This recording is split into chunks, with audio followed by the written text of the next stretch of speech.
Nah, jadi babak kelima itu nanti seperti apa? Babak kelima adalah periode kepemimpinan Al-Mahdi. Al-Mahdi ini julukan, Pak, bukan nama. Laki-laki yang mendapat petunjuk dari Allah, satu, dan laki-laki yang ditunjuk Allah. Untuk apa? Untuk menjadi Amirul Mukminin fi akhir zaman, pemimpinnya kaum mukminin di akhir zaman. Kalau bahasa saya, Al-Mahdi itu the certified leader, pemimpin yang dapat sertifikasi dari Nabi Muhammad SAW, yang berarti dari Allah Ta'ala. Karena Nabi tidak pernah berbicara atas dasar hawa nafsu, kan? Selalu dibimbing Allah. Nah, kalau kita sudah tahu the certified leader akan datang, Pak, yaitu Al-Mahdi, maka kita sepatutnya tidak terlibat dalam permainan-permainan mengusung-usung uncertified leaders, pemimpin-pemimpin yang nggak ada sertifikasinya dari Allah dan Rasulnya. Ngapain juga, nanti ujung-ujungnya kita bisa kecewa, dikirain macan, nggak taunya meong kucing-kucing, kucing meong-meong gitu. Yang udah-udah lah, Pak, ya, yang udah-udah, taubatan nasuha, ya kan.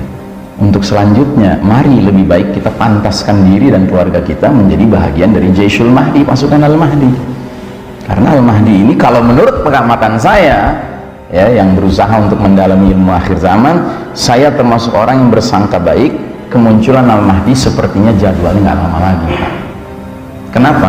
Karena berbanding terbalik dengan semakin hebohnya para penguasa Mulkan Jabriyah ini menunjukkan kezaliman mereka.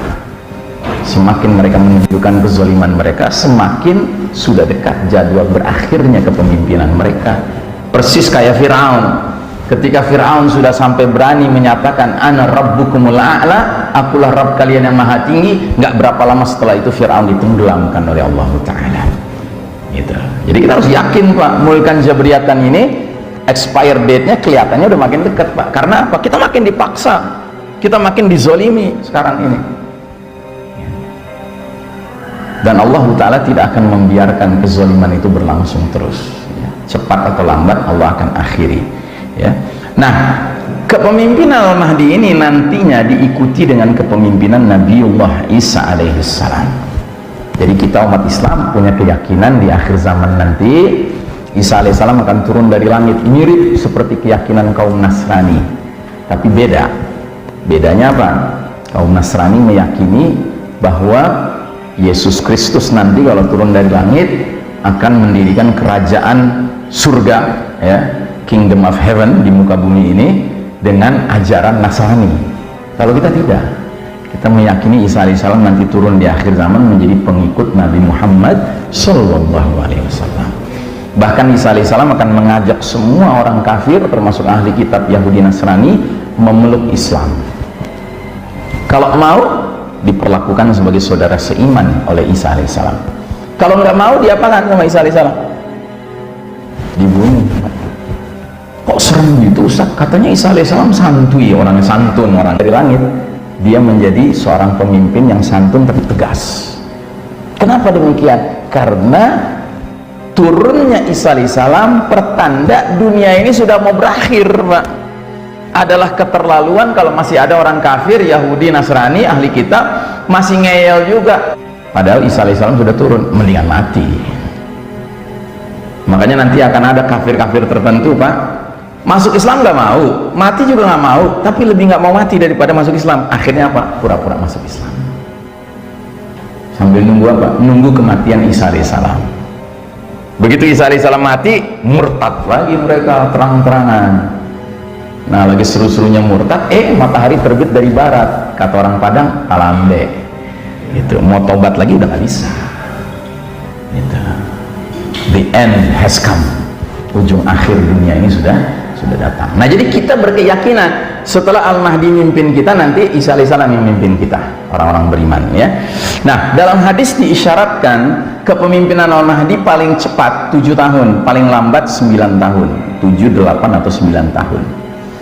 Dan banyak diwarnai dengan ghazawat, peperangan-peperangan, dan peperangan terakhir Al-Mahdi melawan kaum kafir adalah peperangan lawan Yahudi yang langsung. Yang terakhir itu pasukan Islam mendapat support khusus dari langit, turunnya Isa alaihissalam bergabung dengan pasukan kaum muslimin, dan salah satu tugasnya Isa alaihissalam nanti membunuh Dajjal, ya. Nah setelah itu selanjutnya Isa alaihissalam memimpin orang-orang beriman menghadapi mufsiduna fil ard, para perusak di muka bumi, yaitu Ya'juj wa Ma'juj, dan seterusnya dan seterusnya dan seterusnya, cerita-cerita lain sesudah ya babak kelima nanti atau di babak kelima nanti, ya. Nah secara garis besarnya 5 fase itu bisa kita gambarkan seperti ini, Pak. Fase demi fase sudah dialami umat ini, dan kita sekarang di fase keempat, mulkan zubriyatan. Dan di sini ada garis putih putus-putus, up and down, naik turun, menggambarkannya kondisi umat dari zaman ke zaman. Makanya tadi kan di awal saya bilang ma'rifatus zaman, mengenal kondisi zaman itu penting, Pak. Ternyata kondisi zaman yang sedang kita jalani sekarang, kita berada di bawah, Pak, di bawah garis merah. Kalau di atas garis merah umat Islam sedang berjaya, kalau di bawah garis merah umat Islam sedang kalah, ya. Dan ini Allah yang jelaskan dalam Al-Quran, adanya sunnatullah, hukum Allah namanya sunnatut tadawul, sunnah pergiliran. Wa tilkal ayyam nudawiluha bainan nas, demikianlah hari demi hari, masa kemenangan dan kekalahan, kejayaan dan keruntuhan kami pergilirkan di antara manusia agar mereka bisa mendapat pelajaran, ya. Nah sepanjang sejarahnya umat Islam telah mengalami 2,5 fase kejayaan dan hanya 1,5 fase kekalahan. 2,5 fase itu ini, Pak: 1 fase kedua, 2 fase ketiga, dan setengah fase pertama. Jadi 2,5 fase kita berjaya, sementara 1,5 fase kita kalah. 1 fase sekarang kita sedang jalani, dan setengah fase waktu Nabi pimpin umat Islam, para sahabat di Mekah 13 tahun, ya. 1,5 fase kekalahan. Sementara masih ada 1 fase kejayaan lagi yang akan kita jelang insya Allah, yaitu fase kelima nanti kita berjaya lagi. Berarti kalau di total 5 fase, 3,5 fase kita berjaya, 1,5 fase kita kalah. Fabi ayyi ala'i rabbikuma tukazziban, nikmat Rabbmu yang mana yang kamu dustakan? Bahwa kita sekarang sedang mengalami fase kalah, yaitu rezeki kita, Pak. Itu saya bilang rezeki, kenapa?